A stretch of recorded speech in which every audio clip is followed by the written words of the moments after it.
This is Abnormal Entertainment. I am a real American, fight for the rights of every man. I am a real American, fight for what's right, fight for your life. You're listening to the No Cry Zone, a progressive political podcast on the Abnormal Entertainment Network. And welcome to the No Cry Zone. Here, almost as always, Rob Vedro. Vedrowski. I'm trying to... Here. Rob Video. Hi. I'm going to go by our code names. It's Rob Video, John King of the Jungle, and I'm Dave. Yeah. That's my code name. Because I couldn't think of anything quickly. Good evening. Help. We're trying to, harken back, or hark back, if there's no harkening. We'll hark back to a time when the No Cry Zone was funny and relevant, and That was last week. that was last Because we week. played all of our other clips. The worst of clips. So this is episode 101. Yes. Welcome, episode 101. In the Trump years, this feels like episode 487. You're not kidding. And that's weeks, people. That's weeks. Yeah. That's not days. That's what it feels like. We are embroiled in some strange things are still happening. Since we last spoke, there's been a deal cut, Trump and Democrats, Yep. much to the chagrin of establishment Republicans and Democrats. Well, yeah. I mean, that whole deal that was struck, it gave everything that really the Democrats could have hoped to have gotten. It completely shanked Paul Ryan and Mitch McConnell. And We'll bring up Shank later, too. Okay. Now Yes. it's in the Yes. vernacular. yeah, and what was interesting is that we learned later that during this conversation, Ivanka came in and interrupted because she wanted to talk about the child tax credit, completely derailing the conversation. Apparently, the Republican leadership was more or less rolled their eyes, like, "Oh my God, make her shut up." And derailed the conversation, and then Trump was like ready to wrap it up, and basically just said, "Oh, we have a deal. Thanks. Goodbye. Thank you." Shook hands with everybody, and just showed him the door, and that was it. And then you have the shit-eating grin on Chuck Schumer's face and Nancy Pelosi's face because they just got a huge, legislative win. Right. Because the Republicans wanted an 18-month deal so that they could put this beyond the 2018 election. Right. And now, the Democrats are like, no. We'll talk about it now. Let's talk about it in January. Right. How's that? Or December, right around Christmas. Right. And then, because Trump, being Trump, is thinking 2020. He has no concept of 2018 and what that means to his party. Or no concept of pretty much anything. He thinks it's 18, and, Ivanka, put your shoes off. Make me some muffins. Daddy. Don't you think Pelosi and Schumer just went in there with the better compliments?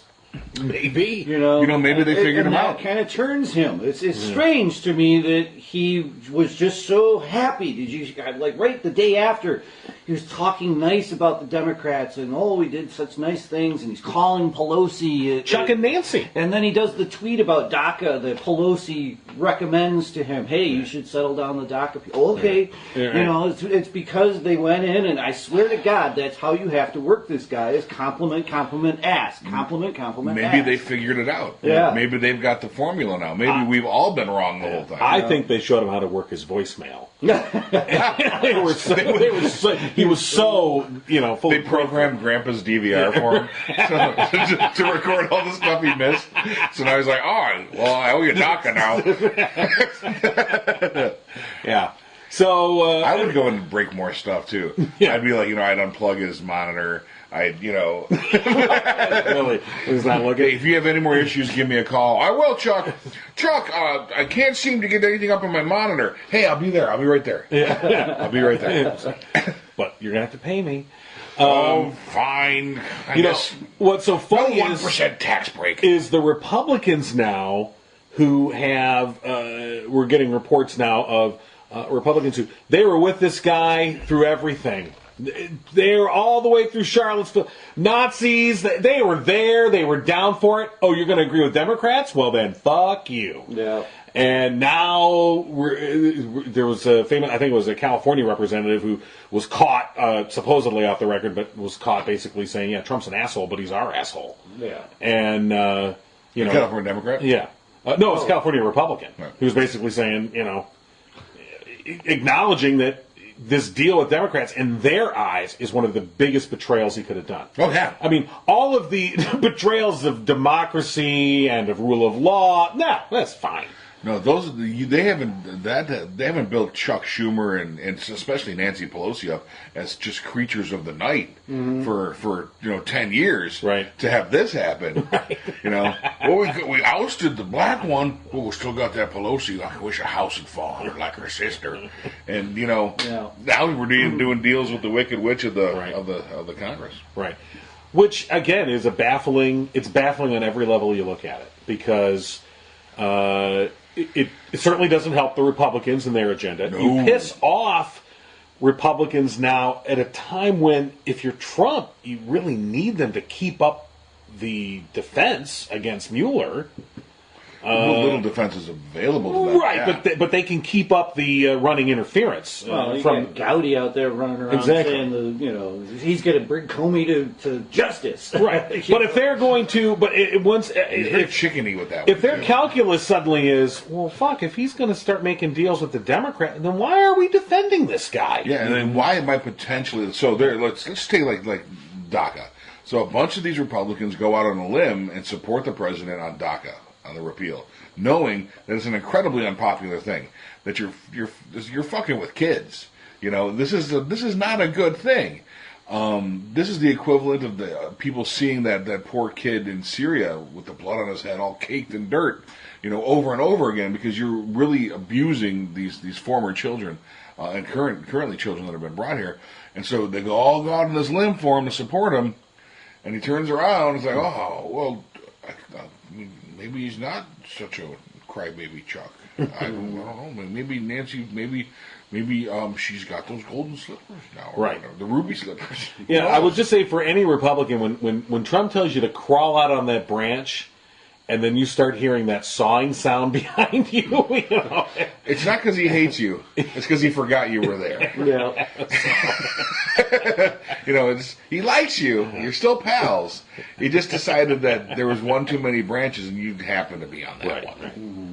So, very interesting. Now, the only thing he can take away from that is he can now say, well, see, I'm willing to work across the aisle. Right. I am the deal maker. I can make deals. Which is more important than, you know, his base to him, apparently. Right, and it won't be. It's interesting. I don't know if he thinks somehow this is going to make a difference in the tax reform debate that's coming up, because it won't. I mean, Democrats are not going to back down on things like, because they want to get rid of the things that have been proposed, and there's no actual legislation yet, so it's all theoretical. But the things they've talked about are getting rid of the home mortgage exemption. That's big for middle class. I mean, that's one of the biggest exemptions we get is paying, you know, the interest that we pay on our mortgages. They want to get rid of that, of course. They've also talked about taxing 401k contributions before they go in. Of course, that gives you cash up front, but you're fucking the federal government, you know, 30, 40 years from now. Who cares? We'll all be dead. We'll be dead. You guys won't. You know. It might not even be an Earth global. All of these things are talking about, these are dead on arrival for Democrats. Yep. They're not, and they don't care. They're not going to, somehow, I don't know if he somehow thinks like, well, they're my buddies now. My buddies will deal with me now. It's exactly, because that's how it works. Like, they're my buddies. We're pals now. We're really good friends. Well, it's the guy that kissed, you know, air kissed Jim Comey. You know, like, we're pals. Pals don't do that. Fired. Yeah. You know, so we'll be back to crying Chuck and evil Nancy soon enough. But right now, you've betrayed. Yeah. You have stuck a knife in the back of your base.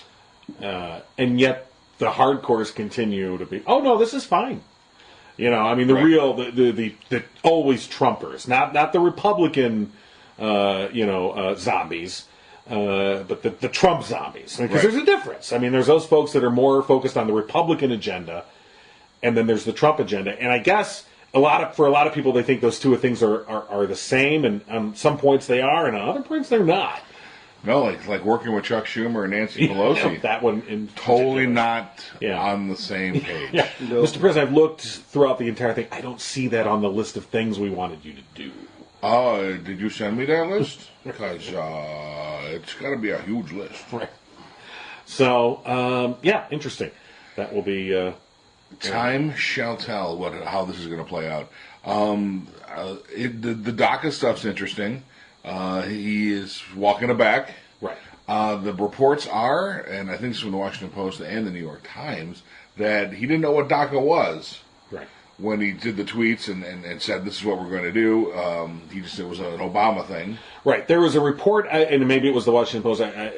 In the hours before he made his announcement, there were members of the administration that knew it was coming, that were desperate to get to him to make sure he understood what it was he was going to be doing, and obviously they didn't get to it in time. No. So... No, I think this is a big mess, though. I mean, everybody seems to... We've talked about a couple of the conversations I've had, but it just keeps happening to me. Like, there's a lot of people that are really, really upset about our immigration policies. Mm-hmm. And I just want to say that I hope they actually do get together somehow and come up with a plan. I mean, just go ahead and make some legislation. I do think that DACA was doomed at one point, whether it be this Republican president or another one. Right. Later on down the line, it wasn't made to be there forever. Hey, this was a stopgap measure because the Republican Congress wouldn't act before. But it is a stopgap measure. It's so focused and on such a small portion of the immigration status that I can't see where if someone thinks about it, like as a reasonable freaking human being, where this would be an issue. Right. You know? I mean, he on the campaign trail, what did he say? The kids are fine. The kids are safe. Mm-hmm. Kids don't have to worry. Yeah. Right. I guess kids have to worry. Yeah. But all I want to put out there is I do think that there is a lot of Americans that are clamoring to put their heads around this big, ugly mess that we call immigration in America. Well, but it's a shibboleth because... You talk about immigration and people instantly go to, and people that are seemingly progressive and all the way to the other end, they go to this point of, well, of course we need to keep our borders secure. And when you say secure borders, I mean, obviously we need to keep everyone out that wants to come here. I've always been a radical, I guess, to go, why? I mean, I'm not saying you don't vet people that are coming here, or you don't, put them through a proper course of, but why don't we go back to the immigration policies that we had in the early part of the 20th century, and frankly the last part of the 19th century? I know this isn't going to happen, but why not let everyone that wants to come here come here?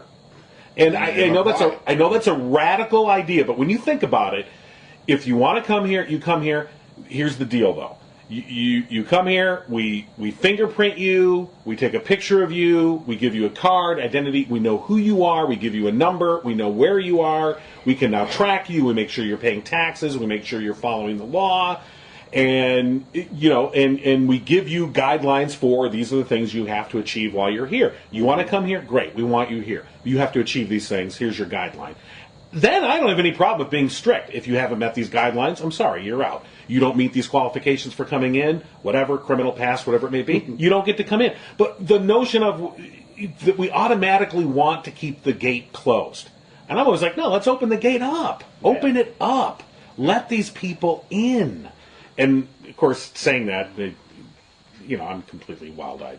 Well, wild-eyed hippie. Yeah, wild-eyed hippie. Another one of my conversations was basically that same, what are the set of rules to be an American? Can't we kick people out that are constantly draining our system? Constantly not achieving anything.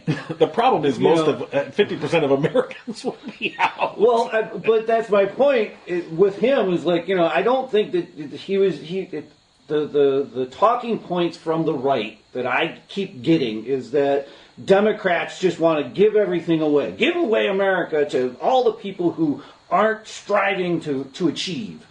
And I kind of agree. I in some points, I think that there should be a not call it a force, but an agency that goes out and intervenes with people who are having problems very, very early in their life. Call that bleeding heart, call that whatever you want, but that is the only way to change this downward trend that we see into a positive trend. Is you have to intervene early in life that, okay, well, the kids can't eat. Okay, well, let's make sure they can. The kids are having trouble learning. I was the wild-eyed hippie. Well, I mean, there's processes and things in place for that, right? But largely, what people are, what a majority of the people that you're talking to probably assume is that there's people faking it, there's people glomming the system. There's people taking things that aren't theirs. Well, we were actually talking about the southern states at the time. Hey, did you realize that most of this happens in southern states, and that the southern states are the biggest takers of all of this because they have somehow been repressed, or business doesn't want to go there, or for many, many reasons. But he agreed that. Yes, I know that it's a wide swath of America, but what's happening is no one's intervening on their behalf. We come up with, it's just like the coal miners at this point. America needs to stand up and say, okay, hey, we're going to be down 500,000 coal miner jobs in the next 10 years.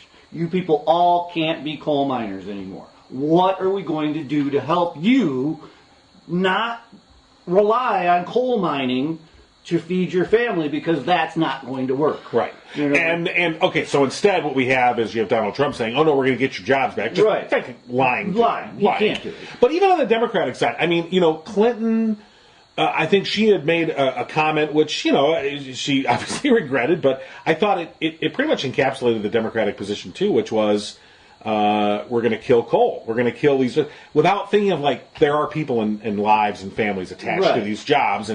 And while it was a stupid thing to say, and I don't think she literally meant, like, I want these people to all die, there is sort of this disconnect on the Democratic side about things like free trade and what does it mean there are people attached. So we get into these arguments about coal, for instance, and, we just go, well, coal's dead. Move on. And without saying, so the reason why you had all these people in the coal fields that were so much for Trump was, he came in and lied to them, but he was the only one, at least he had the courtesy to lie to them. Yeah. Whereas everyone else is like, drop dead, fucker. Well, see, but then we were also eliminating the notion of personal responsibility, too. If you are in the coal industry, you're a worker in the coal industry, haven't worked in 5 years, right? You're on the state's money, that's going to happen. Somebody says he's bringing coal back.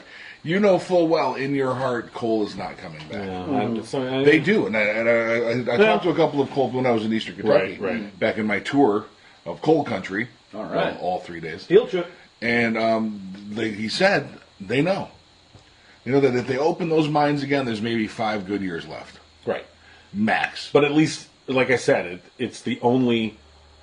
Even if it was a lie, even if they know it was a lie, okay, and so at least it was something. At least someone had the courtesy to come lie to them. See, but it's still we're like two negatives are making even a bigger negative. Right. He had the courtesy to come lie. They have the willpower to lie to themselves. Right. And now we're these two lies have turned into we're punishing the rest of the world. Yeah. Because of these two lies. By the way, this just in. President Donald Trump will have dinner with Senate Democratic Leader Chuck Schumer and House Democratic Leader Nancy Pelosi Wednesday night. What's the rest of the headline? Because no one else will. Yes, we'll be bringing the recorders with them. Yeah, so very interesting. They're having another dinner. What happens if congressional aides? Yeah, you get fired. Congressional aides said Schumer and Pelosi were expected to discuss protections for young immigrants and stabilizing the healthcare markets. Wow. And stabilizing the healthcare markets. Wow. Okay, so if we leave it like it is and we make it good, can we call it Trump care? Yes, sir. Done. Deal. Someone bring out the baklava. You know, I kind of wonder if maybe Bob Mueller hasn't surreptitiously emailed some photos maybe to Chuck and Nancy that they showed to Don when they came in. Oh, Don, we wanted to just show you this picture I have. Oh, who is that? I could barely tell who that is. I need Kleenex, Vaseline in 5 minutes, please. Right. I know it's hard to tell through all the urine, but that's you, sir. Oh, well, obviously that's not me. That guy's hair is fake. I don't know. Very interesting. Very, very interesting. It is, yeah. Well, speaking of Mueller, the reports are out that the Republicans think that he's going for the kill shot. They are lawyering up even Hope Hicks, our bubble-headed communications director. Hi, I'd like to say that this pageant. Hope you're in it's a presidential briefing. You're in the White House. This white pageant. I think that hunger is a horrible thing. Like no words. Hope, go away. I wore a sash, so I'm finishing. It says Miss Trump Swallower. Wow. Yeah. I don't know. It's well, Putin's girlfriend just went through the White House too, didn't she? It was. Ivanka just gave her a tour of our White House. Yeah, of course. Yes, and she's one of Melania's good friends. Yeah. Ugh. Because you didn't buy your wife from Russia either. So it's. Wouldn't that be great if she was just this fembot? Melania Trump was a spy fembot planted years ago. Kid's not real. They stole a kid, faked a childbirth. She's a freaking robot, and she's been taking pictures with nipple cams. I think you're just writing the new Austin Powers movie. I think I just did. It's as good as a script as I've heard anywhere else. Someone call Mike Myers.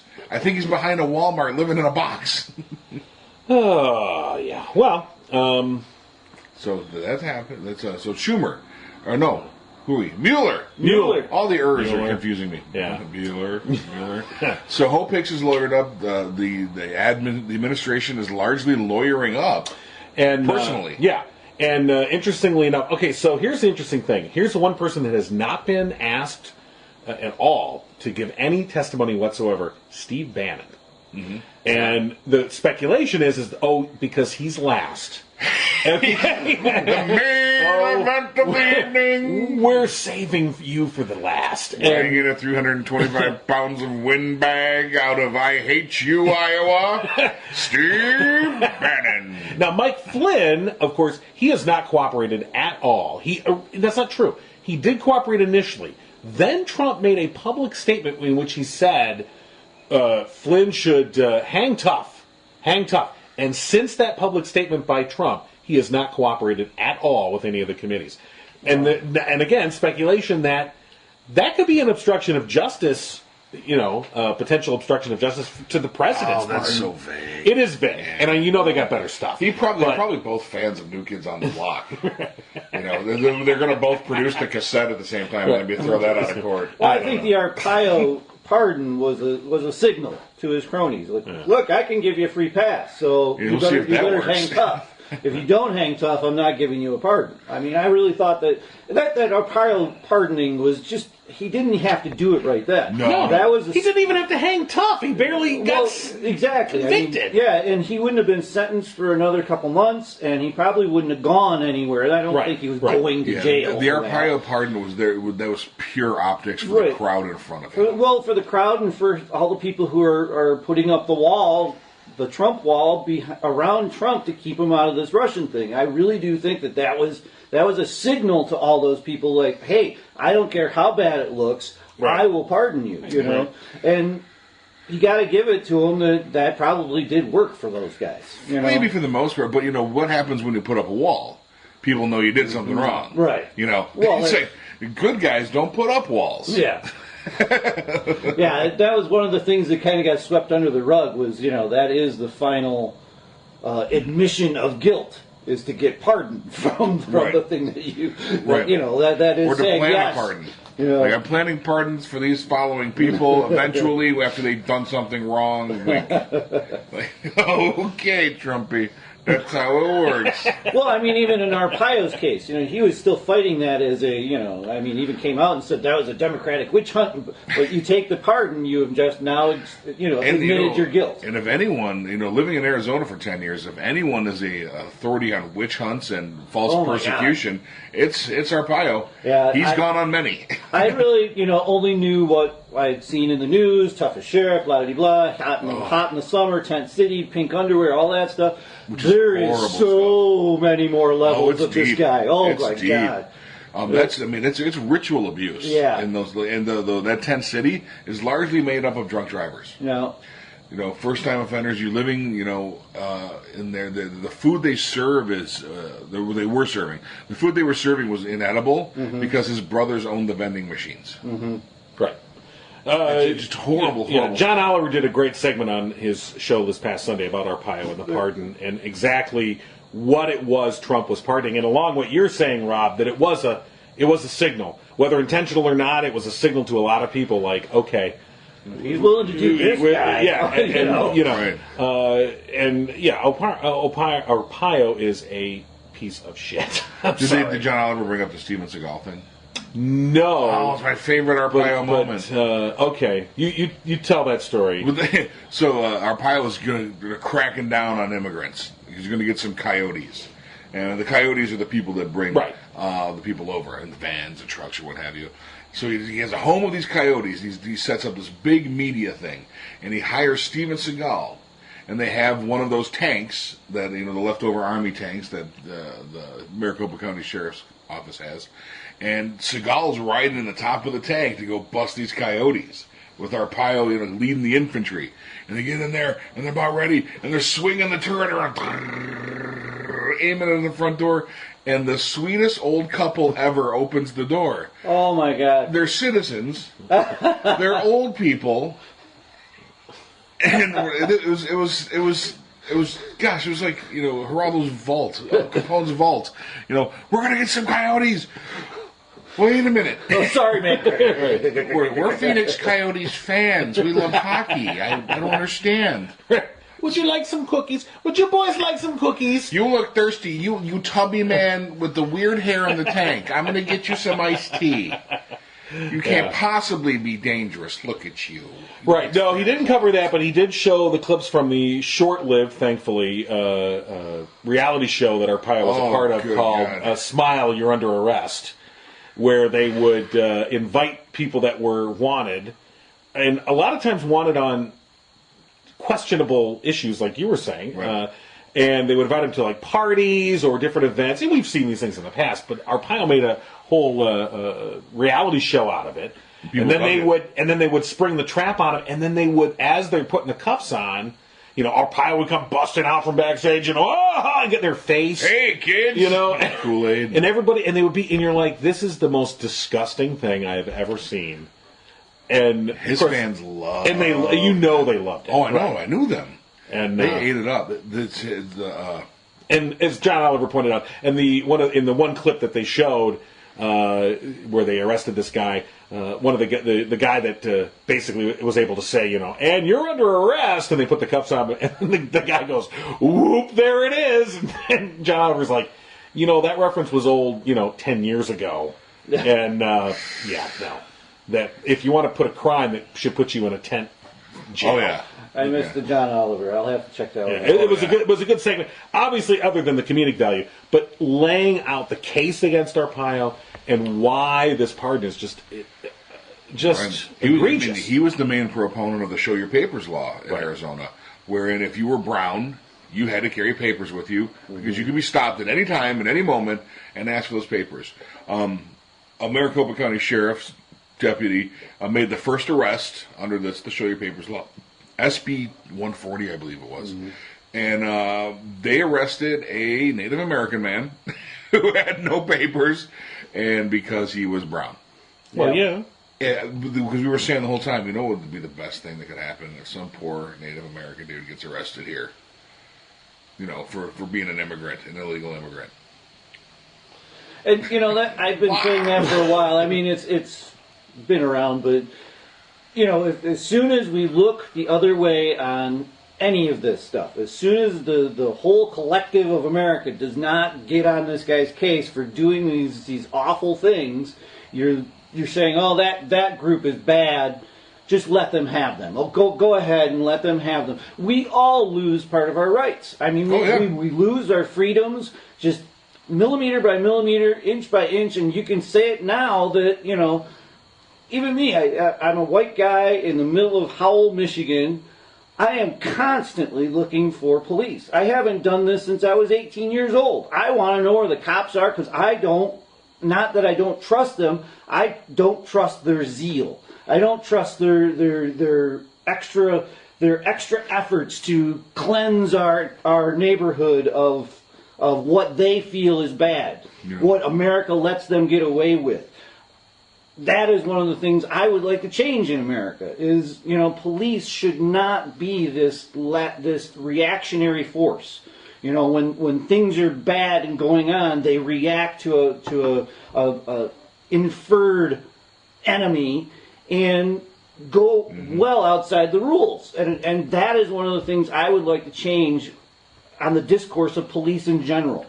You know, is I love first responders. I have many first responder friends, police, fire, you know, ambulance, even linemen. I know, you know, you call a lineman not a first responder. He is. He's a first responder. He comes out and he's a reactionary force to shit that has happened. We need to change police away from that. Right. That is the one first responder that needs better training, that they need to be in the community before shit happens in order to stop it from happening. Well, did you see the video of the hot dog vendor at, I think it was University of Southern California? And, you know, that one is a legal thing. He booked it into evidence. He's not, like, putting that into his wallet. But okay, and if you haven't seen this, there was this. Okay, so in this video, there's a hot dog vendor, and he didn't have a permit. Okay, and you need a permit. I'm not questioning the need for permits at all. I understand, especially with food being vended. I get it. He should have had a permit, but he takes the guy's wallet and pulls all the money out and says, "This is going." And I'm sure it all went to evidence. I'm not saying the officer stole it. I'm just saying the notion that all of your money in your wallet, all of it. How do you know? What do you know? How do you know? Well, that's what is ill-gotten gain, so to speak, and what is this guy's legitimate cash? And it's all booked in, and it wasn't so much that, although it was a little bit that. It was the attitude. And, you know, I don't know. It was just, you know, there was no conception from the officer's point of view of, this is a guy trying to make a living. He's doing it wrong. He's not following the rules. Get it. I got it. But just, he had contempt for the guy. And that's the part where you feel the contempt coming from, you know, and I know a lot of police officers who are they're awesome people. And, you know, so, and we always feel, don't we always feel like we have to say that, you know, when we start pointing out, I think some of the. Is this now the equivalent? I've got a blue friend, so I can say what I want. I mean, but it's true, because I'm not trying to paint a broad brush on all police officers, but I think there are a lot of officers out there who frankly have nothing but contempt for the general public, the ones they're supposed to protect and serve. I'm not saying all of them, not even saying the majority of them, but I think there's a lot of them out there. I think a large problem, like dealing with police personality and dealing in forensic psych stuff, we're seeing that a lot of police officers don't make a differentiation between level of crime. So, guy without a license selling hot dogs gets the same treatment as gun-toting thug. You know, guy who doesn't turn his blinker on gets the same treatment as right. You know. And it's not like we say, it's not every cop ever. There's the fact that we haven't evolved into like a revolutionary state means that there are far more great cops and great first responders than bad ones. Right. But the bad ones get on video because they're being bad. And I think what police have to recognize as well is, you know, just like the rest of us, the world's a big videotape. Yeah. The world's a big videotape for them too. Right. Mm-hmm. And the notion that a lot of this goes back to the concept that, well, I can speed, I'm a cop. You know, I can drive too fast. I'm a cop. I can do whatever I want. Right. And that's not an idea that all cops have, but there's privileges attached to being the blue and the badge. Sure. I lived in Chicago for a long time. Those privileges are many there. My wife and I were legitimately in a breaking a headlight scenario. Yeah. Here's your ticket. Like, well, what a dick. Right. But I also, working in a coffee shop, I had my get out of jail free card for my precinct. Anything short of murder, I give away coffee to you guys. I'm like, okay, well, have fun. Yeah. I had the card. I legitimately had the card, the business card with the right words on the back. You didn't show it to him before he broke the headlight? Or? Different. I was in a different precinct. I see. And see, that's what I'm saying about changing the mentality of policing in general, is you are empowering the good cops. Is you are saying, you are doing your great job. Right. We want to do more of what you're doing instead of more of what they're doing. I mean, So now we're stuck with the way businesses and organizations and corporations work in America, which is distinctly Western and should adopt a more Eastern thing, where we only penalize. We very rarely give kudos. right. But we penalize quickly, but if someone's doing their job, we're like, well, all right, they're doing their job. Good. You should be. Yeah. Dummy. right. So. Right. what's the cops do? I mean, look, for all the videos that we see of hot dog guy or blinker guy or whatever. Or nurse. You know. or Olympic medaling nurse. Right? Yeah.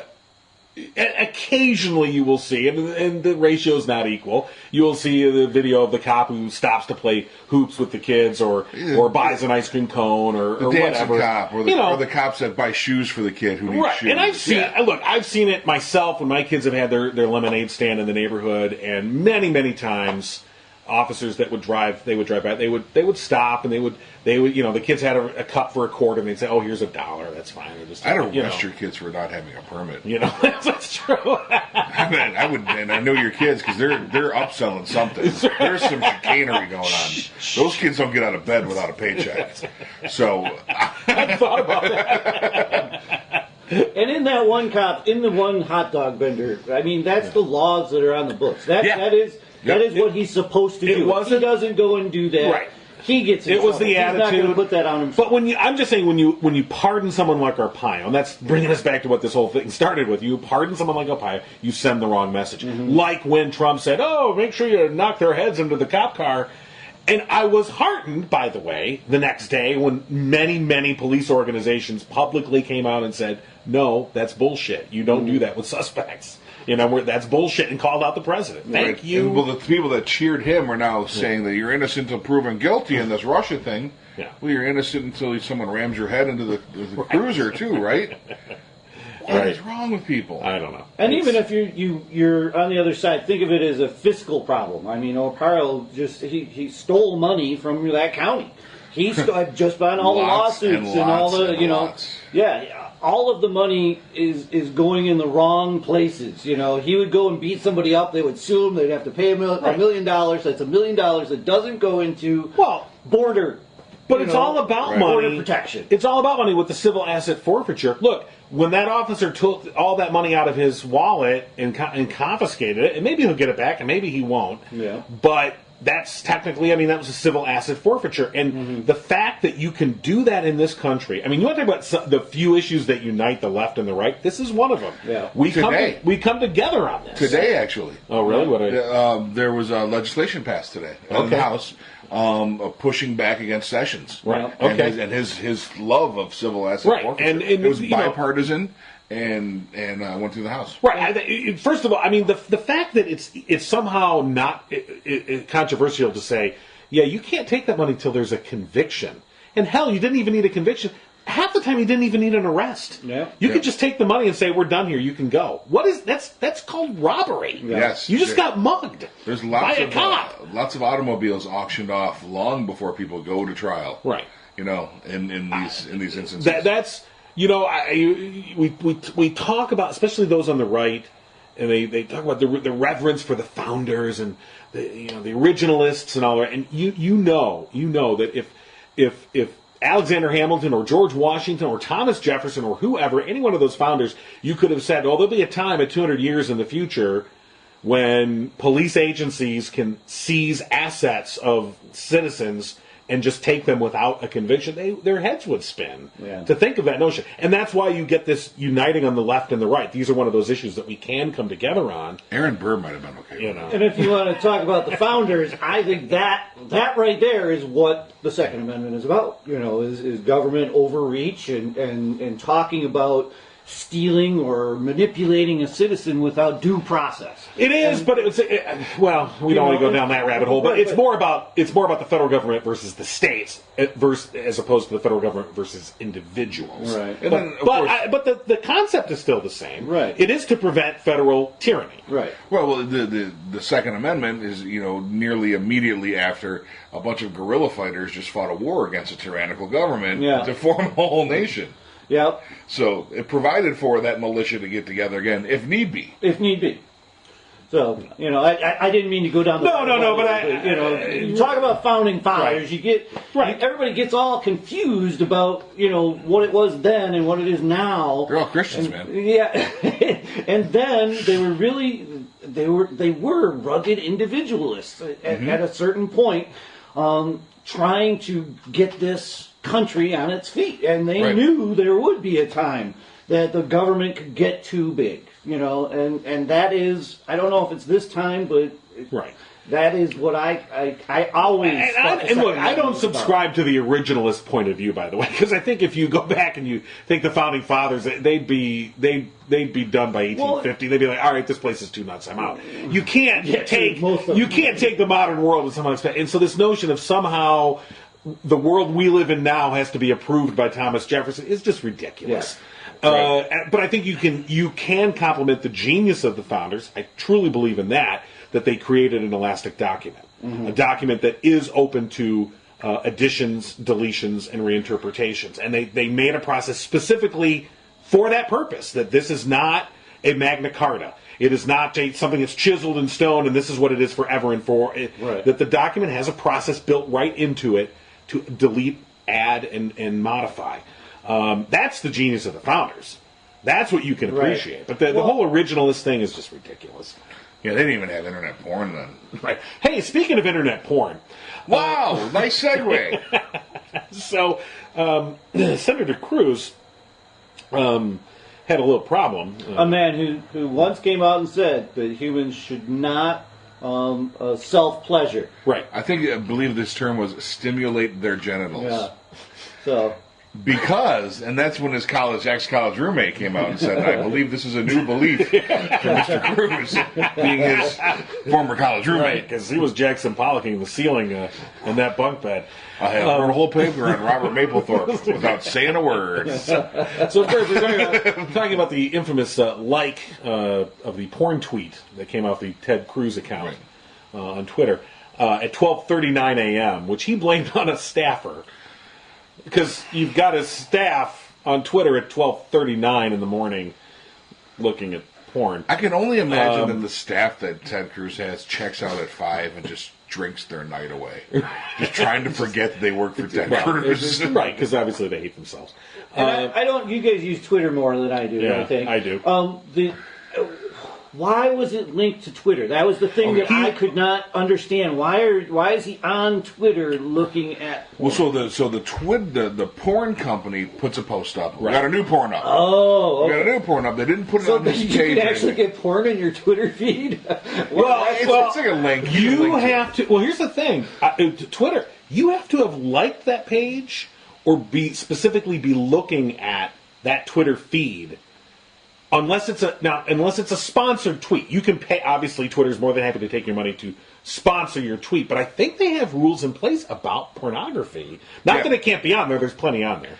But that I don't know that they're going to necessarily put that out there into other people's feeds unless you've somehow indicated you are open to receiving this material. But it's a link, essentially. Okay. And it links to the porn site where the video was. So someone had to come from the Cruz camp, find that, like it, and then that's when it gets attached to the Cruz Twitter at 12:30. And so he blamed the faulty staffer. And no one's been fired yet. No. And as I pointed out, he wouldn't be the first man who blamed his faulty staff on porn. But hey, also, the first excuse they came out with was someone posted this to the Ted Cruz page. Right. So the initial statement was just completely false because it doesn't work like that. And it was easily refuted. Yeah. It was like, no, you liked it. See, we looked and there's the like it's from right your there. page. It's not hard when you don't like it. It's not red. When you do like it, it's red. See, it gets So it's red. It gets red when you touch it. I think you know what we're talking about, Ted. So Not my purple-headed warrior for God's breeding. This Roman centurion only goes on missions of procreation. yeah. So that was just a little much needed, levity. Yeah. And so the stars of this particular video have been thanking Cruz, saying you got great taste. Keep it up. Right. Absolutely. And it went viral on them. Oh, and yeah, now they're making some money. They're making some money. Oh yeah. And here's the thing. Poor Ted. So for Ted, the problem is that this is now derailing any other conversations he might want to have. So, for instance, he put out a tweet, 2 hours ago. It says, I want to see a simple flat tax that will abolish the IRS. The first response to that was, we know what you want to see, Ted, and it's linked to the video.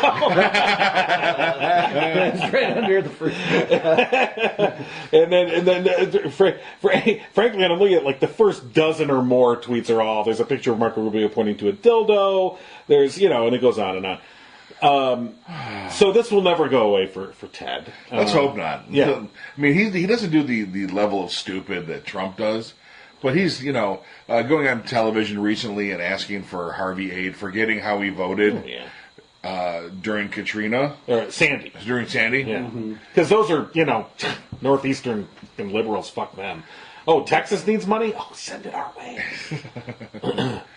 Yeah. Ted. Yeah, they kind of like the socialism now down there. That's how it works. They're big fans of socialism, if you don't call it that. That's what we've. If there's been a hallmark of this program for 101 episodes, it's that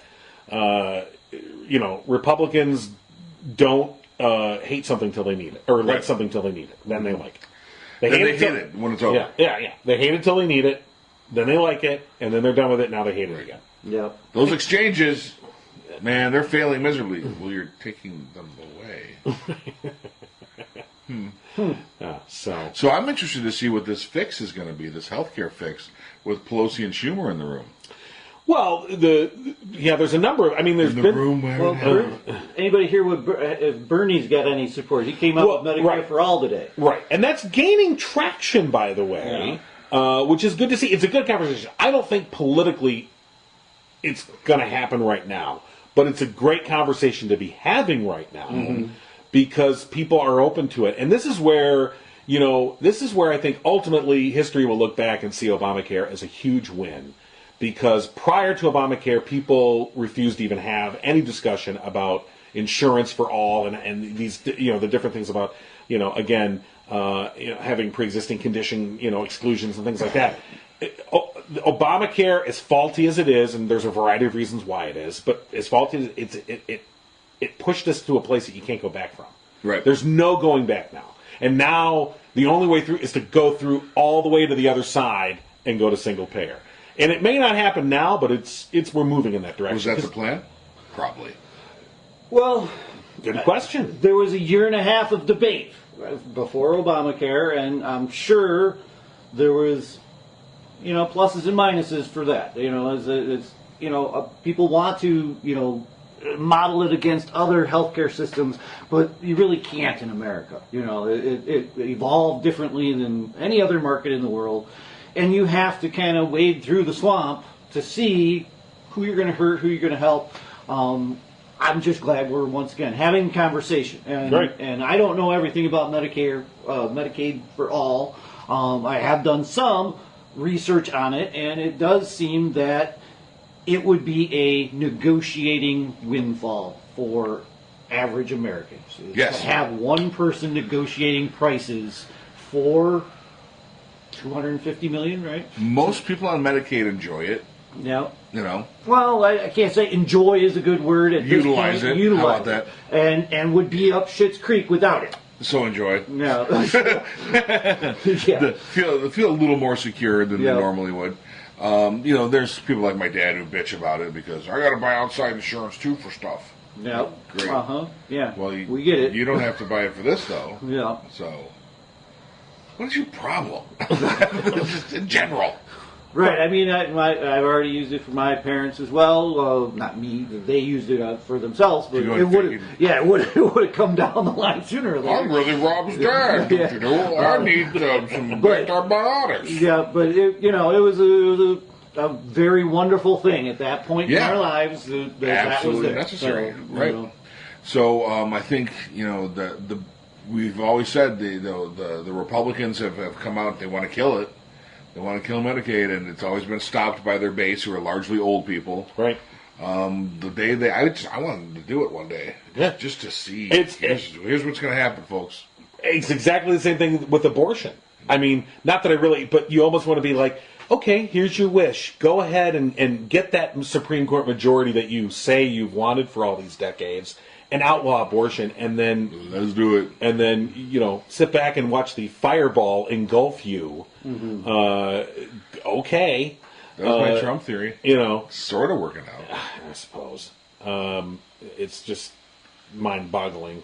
Well, that kind of happened. As always. That kind of happened with eugenics or the immigration policies of the 20s. You know, Yeah. they realized they couldn't bring in enough people. We couldn't have babies fast enough to, you know, man the Industrial Revolution. And they realized, hey, we got to have these people, so bring them on. You know, Right. So, and yeah. they changed it up. We'll run into there's the blind spot for history in this country is always fascinating. Oh God. Always fascinating. You know. Well, and again, whether it's the issue of DACA or Medicare, in getting, you know, it's when the actual consequences of these long-held, dearly held policies, when they were dearly held but never close to implementation, that they were great for the Republicans. Right. Okay, they were great. But when they get closer to actually getting implemented, it's like, you know, here are the children that you're going to affect, you know. Talk to one. You know, and they're like, oh. Wait, there's humans attached to this? Right, exactly. Being a lizard person, I sometimes forget that there are human consequences. Right. I mean, here you have, and again, Paul Ryan, he's, you know, the biggest lie, one of the biggest lies we've been told about, you know, is, oh, he's a policy wonk. He's quite the economic genius. He wants something. Yeah. And then they asked him the other day in a forum, what's the minimum wage in the state, you know, that you represent? I don't know. It's $7.25, by the way. Super low. I mean, super low. Here in Michigan, it's $9.8. This is a right-to-work state, and it's $8.90. Yep. And it's going to go up to $9.25, I think, January 1st. And there's now an effort underway in Michigan, by the way, to put something on the ballot that'll drive it up to $12 by 2022.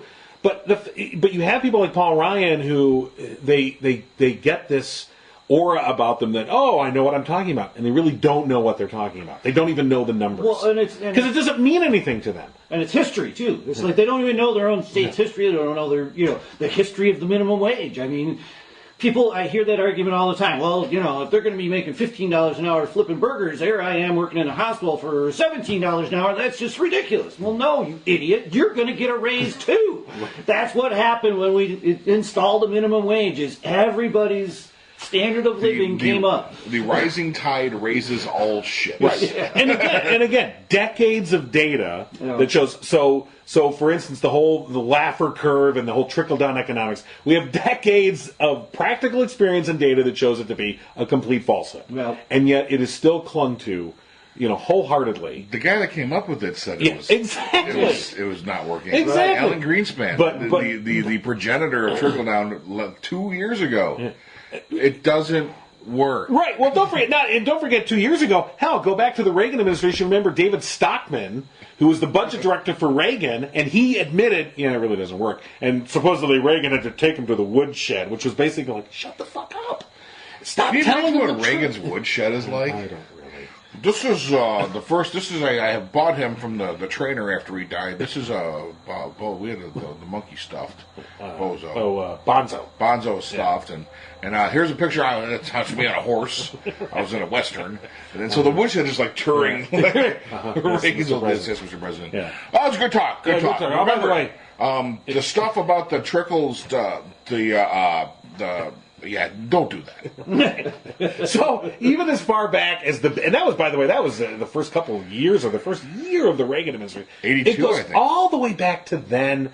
They even knew it. The people that, I mean, in other words, the people that actually have to make it work, they knew it didn't work, and yet it's still because they were the trotted tricklers. out. Yeah. Well, yeah, it's great when you're if you're doing the trickling, you know. So what we're essentially doing is asking for your money prostate to go back. And it's not working. No, exactly. And again, same thing with the minimum wage. Yep. Decades of data that shows when you implement minimum wages, when you raise minimum wages, all wages eventually go up. And the false notion that is constantly put out there, oh, well, it's going to lead to a lot, people won't hire. No, they're going to hire. Oh, they're going to automate. No, if they were going to automate, they're going to automate anyway. It doesn't matter what the minimum wage is. Exactly. It's not going to lead to a cut in jobs. What it's going to do is going to lead to more jobs because now the people that don't have any money to spend, they'll have some. Right. At your place. But it's, I don't know. In some weird way, maybe these messages are beginning to get through. Who knows? To a limited extent, they're beginning to break through. I don't know. I don't know. The guy that's espousing Medicaid for all just shivved Hillary Clinton in the thigh, using prison terms. You said the H word. I'm so disappointed. She wrote a book. I know. It's not a nice book. It doesn't matter. It's her book. Here's the thing. She's out of politics, period. Mm-hmm. She wrote a book. If you're going to get butthurt over the book someone wrote, you might as well just start burning them. Because... Don't give him any ideas. He's not going to burn. Well, he may burn some books. Just to clear up some space. But no, I think it's present. I think that, it's timely. It's her take on what happened. Everyone else has their take. Mm-hmm. No one's heard her take. All right. I just think she's stealing the conversation. But what she's not stealing the political conversation. And with nothing being settled yet in this Russian thing, in anything, and really the whole Trump administration, nothing is really settled out yet. But I feel that's why it was important to her to get this out now. Yeah. Because I think she knows maybe more than many the kind of bullshit that went down. Look, I'm not. Yes, I'm not debating her campaign. I'm not debating her. I'm nothing not to do with into that. That's over. Look, but she has insight that very few other people have into the process that put Donald Trump into the White House. Even the process of running for president in the modern age. Right. True. And once again, I just think timing could have been better. Not right now. Wait until 2018. They're always going to tell her that. They would say, "Is there a time that you want Hillary Clinton's book to come out?" What came out? I don't know how it came out, but the first 2 pages that were leaked were, divisive. I really do think that was what that was for. That if you're talking about sour grapes to sell books, that's what that was. Was you're taking the base of the Democratic Party, and instead of saying, "Hey, you know what? With our great ideas and the help from Bernie next time, we're going to win. That's what the book could have been. We should make you oh yeah, I'm going to read it. I'm going to wait until it's 50% off though. I'm not paying the full price. But anyway. Next to the Palin book? But she could have done it that way. I really think you could have got those details out in a different fashion than what she's putting out, what I've read. But why would she though? Point. It's not her duty. It's not her duty. So I could see where there's a lot of angst and anger against. It's a tell-all book. I mean, there's. It could be. None of us have read it yet. Putting aside who she is and what she's writing about, let's face it. It's being someone that's familiar with the book, you strike when the iron's hot. A year from now, less people are going to care. I mean, I think there's that aspect of it too. I mean, look, this is her story, and it's only viable for a certain amount of time, and then at a certain point, you're like, yeah, okay. Maybe she learned that from Bernie. Switch parties, run while you can. Yeah. But hey, I was thinking about this the other day. That hate how you did it, hate how he did it. All you want. He is now taken those things that brought up his whole base and put them in the national conversation. We're talking about Medicare for all. We're talking about Right. pay wages. It's also his job. It is his job, but it's also, I think, Well, wait a minute. as the post-presidential candidate, it's her job to unify as well. Well, but Okay, wait. Are we only applying it to her? What about Mitt Romney? What about John McCain? What about are those guys? They lost as well. Did they write a book and sever their party a little I bit? think they both did. Yes, that's what I'm saying. Is that did that work out for them? I'm not At saying the time, it was, but we're not holding them to that standard. True, it was not as dear to my heart, and that is probably a short-sighted bubble view. I will give you that. You know what? Let her have the conversation. There are still a lot of people. Look, you talk about the base. You cannot talk about the base of the Democratic Party and not talk about ardent Hillary Clinton supporters. Yes. They're not a fringe. Nope. They're the majority. No, and she kicked They're the ass. majority of the Democratic base. So the majority of the base wants to hear what this woman has to say. It's the minority of the base that doesn't. They're the ones that are like, shut the fuck up. It's the majority of the base that are like, we want to hear what you have to say. They're the ones that are camping out and want us to get this book. So the divisiveness is to not let her have her say. Let her have her book. Let her have her say. And frankly, to somehow think that she's not going to be a part of the 2018-2020 electoral process, I don't know. Maybe she will. Maybe she won't. She's not. She said she was going to do other things now. But, right. And more power to her. I mean, write your book. I just But if thought you're- the sneaky way of putting out those couple pages. Yeah, so Who did that? Was it It her? sells a book. Yeah, Was it the publisher? I don't know. You know, We know publishers. you know it's the publisher. They're going to go for the most salacious. There thing to could get be it out there. 17 chapters in there, and how subsequently, Bernie Sanders and I have made up. But if she's doing this is what happened and when it happened. Like, you want some insight? I got shivved by Bernie Sanders, and Jim Comey came out. Yeah. There's your 2 pages. Right. I mean, that's how that works. But I think that if you're a candidate, if you're a Democratic candidate for any kind of national office, or even state offices, I think largely you're going to want Hillary Clinton to show up on a stage with you. I mean, Possibly. depending on who you are and what your issues Depending are, on where you are, obviously, yeah. and where you are. But I think there's a lot of Democratic candidates that would be thrilled to get Hillary She'd be Clinton a and to draw. endorse, get Hillary Clinton to show up. Now, maybe she doesn't want to be part of that circus, and that's up to her, whatever. But she still has that draw. She still has that. There are, like I said, there are a large majority of the Democratic base that adores her. Like it or not, they do. And really, when you get to that point, where she can start, if she does decide to do that, then portraying herself as out of the process and here, like, fighting for things she believes in at this point, and not trying to get looked at. I'm here because I believe in this person and with their agenda.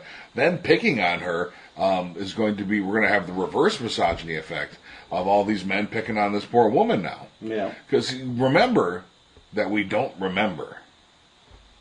As long as we keep that in mind, Americans don't remember shit. Yeah. Give it a couple of years, Hillary Clinton's like, there was Ferraro or something like that. Was that her name? Yeah. I don't know. But she's talking about this stuff, and Well, yeah. that's what we got. I'm wondering, where's the Obama book?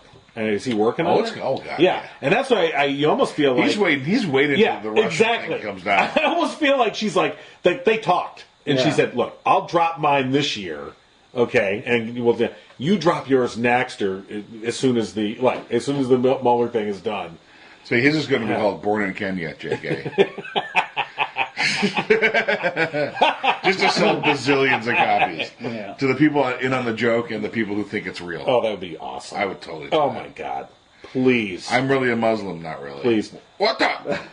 Please. I just think that the conversation could have been different about this whole thing. Yeah. And From both ends. And from both ends. And this is just more ammunition for our opposition. Is they're going to come out and Is there do the sour grape Democrats thing, and we could have turned this around into a big Kumbaya party where everybody started talking about our ideas instead of what happened a year ago. The big Kumbaya party is never going to happen. This is jilted lover stuff. Yeah. By the way, these are Democrats. There's never been a Kumbaya Democratic Party. Never. No. Even when we won landslide victories, we almost immediately started backstabbing each other.